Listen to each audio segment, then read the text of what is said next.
That's Okay. probably one for you. Yeah, that's an interesting question because it's one that we do grapple with. I'm in a position where when it's the family barbecue, every member of the team, every partner, every child comes to our house and I can cook for every single one of them. Okay, the number of chafing dishes we have now in the marquee is enormous, but I can cook for every single one of them and I can remember their names. We've got 50 employees, we'll have close to 100 people come to that event. If I have 150 employees, that's an awful lot harder task to do, and how can we maintain that culture? So I don't have the answer. Maybe invite me back in 10 years' time and I'll tell you whether we achieved it or not. But the rate of growth that we've got at the moment, it is a constant challenge. It's something we are thinking about. For us, really, that's why we went for that network of teams. Our focus has to be on communication and leadership values, because if I can get every team leader to look after their team the way I look after my team, then we can get as big as possible. Would anyone else like to comment, or move on to the next? I'd say so. Research shows that HR begins at 80. So when you get to 80, a workforce size of 80, you tend to have HR practices becoming more written in policy and happening in practice. So they tend to form around 80 employees, often around contracts and the basics, kind of the hygiene factors of good workforce practice. And then as your organisation obviously becomes harder to manage as an individual owner-manager, you then start to implement an HR operations manager and then an HR director. But there's no one-size-fits-all approach. You know, some SME managers will like to keep hold of the reins as long as possible because that's the way they understand their business. Others will have other concerns that they're interested in and they will get in an HR director to look after it. But it tends to be around 80 people. Would you like to start again, Steve? And then we'll move it through. Actually, I don't want to steal the thunder of the table that I was just sat on, but one of the things that we do is we ban the word change, especially if it's followed by the word management. We also ban the word ban, so we don't actually ban anything, we just take people to one side and just talk about the language that we're using. And I think, as I highlighted in some of the early stuff around culture, it's what we do every single minute of every day. So it has to start with you. It's not a change, it's just a behaviour. If you want to implement upside down organisational structure, it's easy to do if you just don't rock up tomorrow and say, change, we're going to do something different. Just start living it, just start supporting people. And then when you do put the organisational chart up there, they'll go, oh yeah, that is how I'm treated. So it's about the behaviours more than the paperwork and the model itself. Any other comments on that? Yeah, I mean, I'm in quite a small company, so we have a much more flat structure, so it's easier. But to get that family feeling across any size organisation comes down to how you communicate and educate people. So if they understand what the values are and why they exist and what they mean, and you demonstrate that you live by those values and cultures, and then you give people that opportunity to talk about it and connect to each other, then you can start to build those more familial links. And with our company, as I was saying to the table we're at, you know, we're on WhatsApp to each other at weekends, saying, did you watch The Bodyguard last night? So we're very friendly towards each other. We know each other quite well. As you get slightly larger than that, it becomes less practical, but you can still, technology can support that across regions, across, you know, countries. If you demonstrate it from the top, from the bottom in your case, if you demonstrate that the people who you look up to are also doing it, then more people are likely to get involved with it and use it properly, and if they're educated well enough, start using it in a way that's appropriate to the business and start building that feeling inside. I agree. I think it's a really interesting observation that matrix working is obviously comes around projects. Projects, if you think back to where we were talking about roles and tasks, projects are based around people's opportunity to do tasks as opposed to jobs.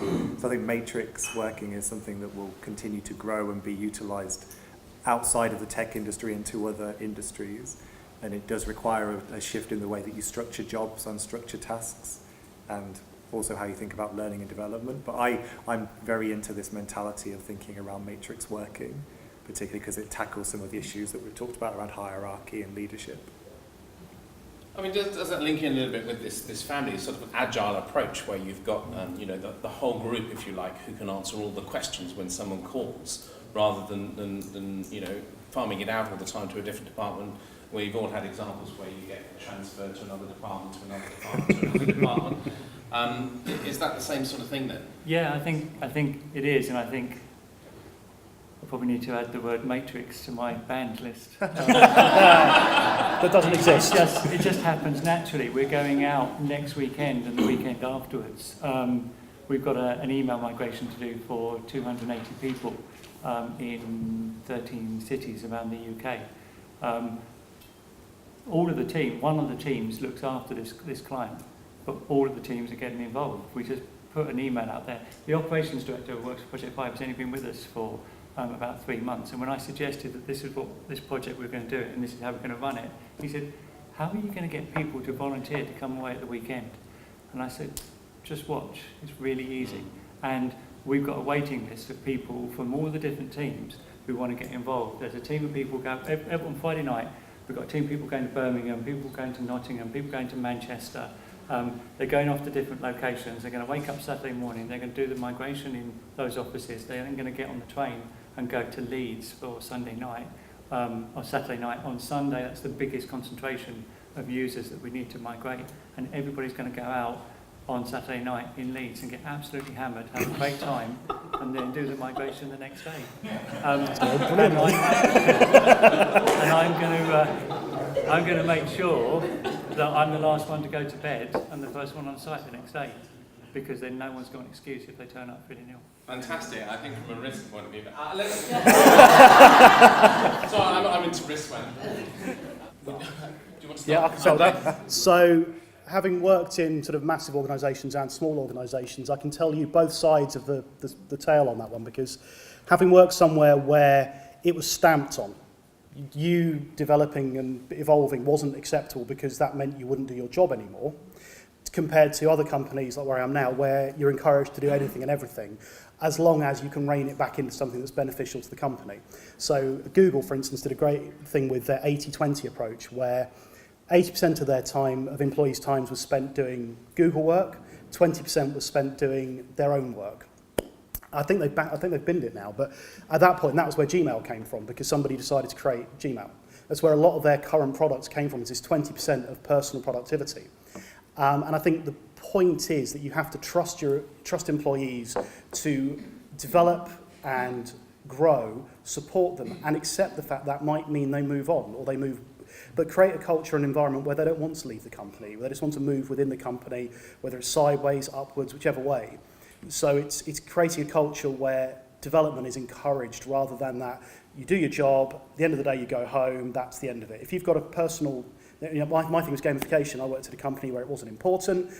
I developed that. I was supported by the next company. Now doing my dream job, working in gamification, because somebody allowed me at some point to then evolve and move onwards. And I think that's what it comes down to, is letting people do that and not being afraid of it. And I think there's a big fear about people skilling out of roles, and actually you need them to do that, otherwise you can't grow. Any more comments from the team? Yeah, so I guess for me, I'm fairly cynical of the idea of purpose. I have a fairly... I don't believe most purpose statements that I read, particularly from corporates. So I've yet to come to one, or to read one which I think is meaningful or interesting. And so the idea of thinking of a purpose fitting an entire organisation, to me is quite, I don't know. It's not the right. I don't think it's the right approach. I think thinking of a fixed purpose for an organisation to which you try to engage all employees, and employees being complex, changing people with different needs at different times in their lives, it's very hard to motivate people towards one single purpose. I mean, people find religions for finding purpose. I don't think organisations are at the same kind of place in people's lives. And so I understand why purpose exists, and my view is that it tends to be for corporate commercial reasons. I think I'd love to find an organisation that talks about purpose in a really true sense of the word, in that it talks about its outcomes for its different stakeholders. And whilst there's there's a lot of opportunity, I think, in thinking about purpose in organisations to help understand strategy. I'd much rather help individual employees find their purpose as my purpose as an organisation. That's why I think this idea of finding your own purpose is so fascinating. But to me, having a statement of a purpose of a business without saying, this is for my financial stakeholders, this is for my community, this is for my employees, I think you're not yet at the purpose. But I think individual purpose is definitely the place to go. Helping your employees find their individual purpose, to me, is the right place for work. So picking up on those points, that's why I shared my purpose today, not the company's purpose. Most purpose statements go wrong for a company because the company tried to impose that purpose on the people who work there. If you want to find a company purpose that works for you as an organisation, you've got to start by figuring out what your own purpose is and what the purpose of the people around the boardroom table are. And in terms of an organisation that I think has absolutely nailed their purpose, I'd urge you to go and speak to Gavin, who runs the Farnham Maltings. I know Farnham Maltings may be familiar to a lot of people in the room. They've got 70 employees, they put on plays, they put on comedy shows, they've got bars, they've got knitting exhibitions, they've got pantomimes. It's an amazing place down in Farnham. Their organisational purpose absolutely nails it. Absolutely nails it. They're not trying to put on better plays. They're not trying to do anything like that. Their purpose is, the organisation, they want the residents of Farnham to live a little longer. I mean, is that radical? Is the idea of individual purpose? Is that radical to people in the room? No? No, but the concept, I mean, the idea of organisations being like families is an interesting one, isn't it? Because a family, a parent should help their children find their purpose, and they should help their children to find their way in life and be independent. And in the recent World Economic Forum report into the future of jobs, the research said that big organisations, in terms of gearing people up for the future of work, were either going to buy in that new skill, or they were going to train their best people up, but they weren't going to invest time in developing the people most likely to be replaced by automation. And so there's an interesting argument there, which is, to what extent is the organisation responsible for being like a family and developing its people in order they can survive and thrive in the future, or to what extent is it focused on profit? Because that research suggests that it's more about focused on profit and bottom line. So I know as I was going around, there was a lot of discussion on this family and the communication around family, and that's a fundamentally different communication to the communication that organisations have now. So, in terms of automation, it's interesting comments. Anything else before I throw to the next question? Anyone else want to comment on that? Could I just add one thing? Yes. I'll declare an interest. I firmly believe that purpose is at the start, heart and end of all meaningful activity. And businesses are made up of people, and therefore, the job of a business is to attract, develop, retain and exit nicely great people who they help build that sort of sense of purpose and ambition and belonging and contribution to, rather than, here's my business, here's my purpose, do you fit the role, yes, okay, come on in. And I think there's a fundamental difference there, and I'm with you to a large extent there, Ed. I think leaders need to be thinking about helping their people to develop their purpose. And once you start to ignite that little fire, then just stand back and just every now and again give it a little sort of little wave to breathe further fire into it, because they'll get more engaged around their purpose and how they do that in your business than you telling them what the purpose of your business is and hoping that they will buy into that. Okay, gentleman over here. My experience recruiting top caliber people for large organisations is that the organisations are much more cynical than yours, for example, and the individuals are as well. And if you phoned up a marketing director of Unilever on a Saturday morning, you'd get very short shrift because the guy's absolutely knackered from a 70-hour week, and you find a different flavour of place. And the brightest of the best aren't always looking altruistically at how they benefit the organisation. The very brightest and the very most successful people who will end up tops of big organisations are really only looking at what's in it for them long term. And if this marketing director role for 3 years serves my purpose, then that's fine. I'll use it for that time. Because they know that unless they use the organisation for their progression, they'll get nothing out of it, because the organisation are looking to use them. And I think the bigger the organisation gets, the much more cynical everybody is. So I'd be very interested to see how you are in 10 years' time when you've scaled it up, because I love the idea, but I have big reservations as to how scalable that's going to be.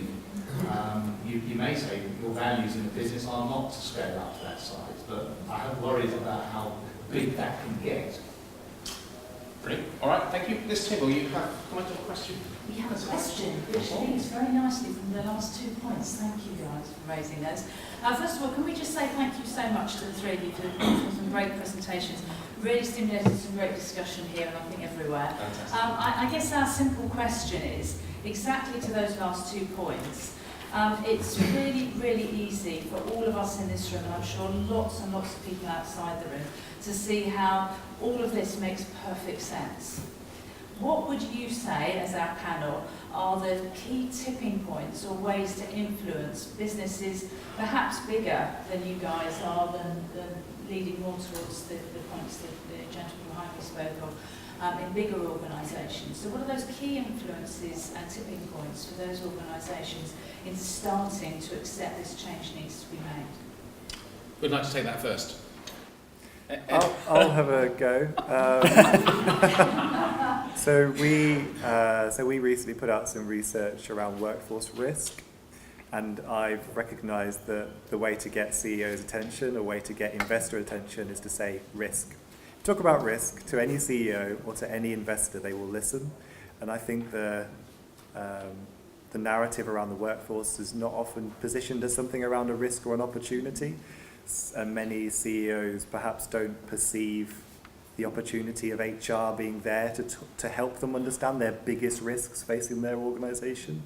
So to me, to take some of these lessons from today into practice, I would say find some really interesting resources that you can share that really nicely articulate what risks are facing your organisation. The way that I used to do it in my old job was to find an article in The Economist and just pop it on my boss's desk. Obviously, it was an article that I wanted them to read. That was my way of influencing, because I knew what I said probably wouldn't work, but what somebody else said that helped me have that conversation would work. And there's a lot of stuff out there at the moment that can help us to position some of these ideas for our senior leaders. And the one that I'm using at the moment, which really works, is risk and opportunity. What are the risks and what are the opportunities that we could understand more by looking at this idea of the workforce changing and our organisations having to adapt? Gentlemen, would you like to add to? I think there's a tipping point coming, and I don't think it's going to be down to the individual firms and recognising what's happening within their organisation. I think there's just a more general level of conversation that's taking place around purpose, around... I know an organisation that I'm good friends with the managing director of, and they are campaigning, and they're getting a lot of momentum on this. They're campaigning to get rid of GDP as the main sort of measurement and try and introduce something that's more along kind of a happiness index or what have you. I've worked for large organisations like Anderson Consulting, Deloitte. I've seen the way that those kind of organisations are trying to change. I think the tipping point is coming just because of the sheer momentum of everything. But the one thing I would say is I think we had this conversation on our table, what we've done at Project 5, we've done by design from the very, very beginning. But there's a sense that as I stand up here and just go, oh, we just do this, I'll just give people my last Rolo and tell them I love them and that kind of stuff. This stuff don't come easy. This takes a lot of work, a lot of focus. Culture isn't something that you can just go click and we've got a culture. Literally everything we do, every second of every day impacts that culture. The words I use, the fact that I'm here today talking about it rather than being back in the office trying to help the help desk solve some more calls today, all of that kind of stuff drives the culture, and you've just got to work at it. Yeah, I mean, from a slightly more cynical perspective, and coming to the gentleman's comments about, larger organisations don't tend to think this way. Understanding who you're talking to is the most important part there. And sometimes it comes down to the black and white of saying to people, do you want more productivity? Do you want better return on investment? And showing them the evidence towards it. So the tipping point is going to be evidence, research, actually showing people what the difference is going to be. And if you're speaking to the finance director, tell them how much it's going to save them each year or how much it's going to make them each year. Tell them how much keeping in staff in the company for an extra year is going to save them long term, how it's going to build the skills. It's coming down to numbers and being really quite cynical about it sometimes and just saying your return on investment is X, Y, and Z. Do you want that or not? And it's a bit less fluffy, it's a bit less nice, and it's not quite how I tend to think, although my colleagues might think I am more cynical, but I prefer to be more altruistic than that. But sometimes, depending on who you speak to, it's just down to this is the money, this is what you're going to save, this is what you're going to make. That will be the tipping point for some of the larger organisations, certainly, when you're looking at stuff like gamification and motivation and engagement. It's just saying it's going to save you money or it's going to make you money, and look at the risk of not doing it. So will some of it also be driven by the young people coming through? Because my children won't answer the landline. They didn't even know what the landline was when it rang the other day. And they said, well, yeah, but is that going to influence this as well? Are they going to drive this change, or is it going to have to be driven by execs? I think they are. I think that's why I focused on my talk about putting some stuff up there about the different generations, because it is important, and every generation changes the way of work. And I think organisations actually sometimes are too quick to try and adjust to the younger generations. I rewind 17 years ago to one of our first clients, and it was an accountancy firm, and the senior partner there said, I don't know anything about computers, so I've delegated OIT to this young junior partner. The young junior partner had organised all of their files and the way this company worked for a number of years around having a folder called Word and a folder called Excel. And every client's Word document went in the Word one, and every client's Excel one went in the Excel one. And if you wanted to find out what was going on in client matter, you had to go to both folders, find the Word documents and the Excel documents. This was someone who understood how to use technology, didn't understand how to use business. One of the things we need to do in business is we have to embrace and adapt and change to attract the younger generations into our organisation. But also at the same time, we have to teach them how this works. So I think there's a lot we need to do to move this forwards. Okay, the table over here. I think you've got a Can question. I come? Oh, sorry, do you want to come back on it? Yeah, sorry. so one of the things that we're missing, which is a big risk, is the future of work isn't younger workers, the future of work is older workers. And to me, what we're not doing is we're not forming a workplace which is inclusive for older workers in the workplace, who are able to be productive well into their 70s. And so while we're captured by this really romantic view of the workplace being digital, being engaging, we're not then upskilling our older workers to be able to engage in that. And we're relying on some pseudo-evidence about what we think younger workers want without actually understanding what we need older workers to be thinking and doing in the workplace. So to me, I would just say one of the big risks in the future of work debate is not thinking about older workers in the workplace, because falling birth rates and longer lives mean that we will be working well into our 70s, and we have to have very adaptive workplaces. That's a cheery thought for me. Thank you for that. Thank you. You're welcome. I mean, it's interesting discussions here, and I think when you've got a new young enterprise, it's much easier to put some of these ideas in. There's nothing new under the hat, really. I remember when I had a title of MD, and people said, what do you do? I just say, I'm a team leader. Because that's what you are. If you're the top, you're the team leader, which is what you're saying, and they drive you on. I think the question we have, where you've got a more established business and you've got a passive workforce element in there, is what are your tips for managing those against the younger generation who do want to get engaged, do want to drive a business on, but they hit the brick wall of the passives, or the passives are hard to move. And how to keep your managers who want to do that motivated, because they think they're failing because they haven't got the passives on board and sort of change them. Who wants to take that first? I'll start with that one if you want. All right, Andy. So, as I introduced the passive employee thing, I might regret that. It's about educating both sides, because you need to. in fact, it's educating everyone. You've got to understand why they're passive, why they feel that 9 to 5 is okay, and at the end of the day, they've paid their bills, that's it. You work to live rather than live to work. You need to understand that and why that's the case, and talk to them and find out what's going on with them. Because otherwise, you're absolutely right. What you do is you bring in a load of people who are the go-getters, and they hit that no generation, as some people sort of refer to it. That, no, it's a bit too risky, don't want to do that. No, it's not how we've done it. It's always been done this way, it shouldn't change, is the other kind of thing. And it's educating them as to why change, as we're allowed to say it in our company, isn't scary and can be beneficial. But also accepting that you're not going to change everyone. You know, there's always going to be 15% at the top who just don't care, 15% at the bottom who actively will try and sabotage it. Just concentrate on that bit in the middle, because the other ones are still doing their job and they're still generating revenue, they're still being productive. Concentrate on the ones who are going to do more, give them the opportunities, but at the same time not forgetting the other 30% does exist, and giving them what they need and supporting them, because they might see, as they see younger guys coming up and younger girls coming up who are surpassing them in everything, that might be the trigger point for them going, what are they doing differently to me? Is there something I can learn? And then jump on them and give them every opportunity possible to embrace technology, embrace the new things. But you can't spend all of your time focusing on the people who just aren't going to get it. You have to help them, you have to accept them, but you can spend a lot of your resources on trying to change someone who's not going to change. If they're not doing any harm, there's no need to.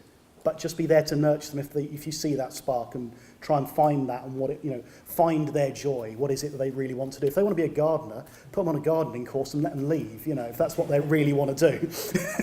Any other final comments? I'd pick up on just 3 quick points, trying to do it as quick as possible. Going back to what I was saying earlier on about the organisation of files by the younger person in that accountancy firm, it's up to us as the older generation in the organisation. Don't abdicate to the young people.